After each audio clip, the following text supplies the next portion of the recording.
ಯಾಕೆ ಬಂದೆ ಅಂತಂದರೆ ನನ್ನ ಮಗ ಒಬ್ಬ ಇಲ್ಲಿ ಸಾಫ್ಟ್ವೇರ್ ಇಂಜಿನಿಯರ್ ಆಗಿದ್ದಾನೆ. ಅವ್ರ ಸ್ನೇಹಿತರು ಸಂತೋಷ ಅಂಗಡಿ ಇಟ್ಟಿದ್ದಾರೆ ಇಲ್ಲಿ, ಅದು ಹೋಗಿ ನಿಮಗೆ ಒಳ್ಳೆಯ ಇರೋದು ಸಂತೋಷದಲ್ಲಿ ಬಂದಿದ್ದೀವಿ.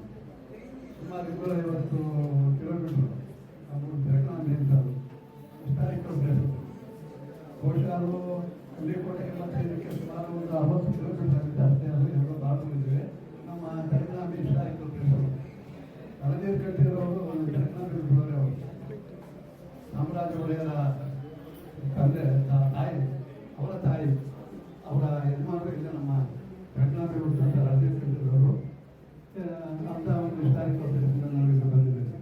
ಇಲ್ಲಿ ಬರಬೇಕಾದ್ರೆ ನನಗೆ ಒಂದೇ ಒಂದು ಸಂತೋಷ ಆಯಿತು ಅಂತಂದರೆ, ನಿಜವಾಗ್ಲೂ ನಮ್ಮ ಇವರು ಆಂಕರ್ ಹೇಳ್ತಾ ಇದ್ರು ಆಸ್ಪತ್ರೆಗಳಾಗಿರ್ಬೇಕು ಅಂತ, ದೊಡ್ಡ ಮನೆತನ ಆಗಿರ್ಬೇಕು ಅಂತ. ನಾವು ನಿಜವಾಗ್ಲೂ ಒಂದು 50 ದಿನ ಸಂಸಾರದಿಂದ ಮನೆಗೆ ಬಂದಿರ್ತಕ್ಕಂಥ ಸಂಸಾರದವರ ಮನೆಯವರು ನಾನು. ಆಮೇಲೆ ಇಲ್ಲಿ ಬಂದಾಗ ಏನೋ ನನಗೊಂಥರ ಇದಾಯಿತು. ನಾಗಪ್ಪನ ಹೋಗಿ ಡಾಕ್ಟ್ರ್ ಹತ್ರ ಹೋದಾಗ ನಿಜವಾಗ್ಲೂ ಅಮ್ಮ ಡಾಕ್ಟ್ರ್ ನೋಡ್ಬೇಕು ತುಂಬ ಸಂತೋಷ ಆಯಿತು. ಡಾಕ್ಟ್ರ ಔಷಧಿ ಕೊಡೋದಲ್ಲ, ಅವರ ಮಾತುಕತೆಯಲ್ಲಿ ಅರ್ಧ ಅವಶ್ಯ ಆಗುತ್ತೆ. ಆದರೂ ಬಹುಶಃ ನನ್ನ ಜೀವನದಲ್ಲಿ ಇಬ್ಬರು ನನಗೆ ಜನ್ಮ ಕೊಟ್ಟಂತ ಒಬ್ಬರು ತಾಯಿ, ಇನ್ನೊಬ್ಬರು ಡಾಕ್ಟರ್.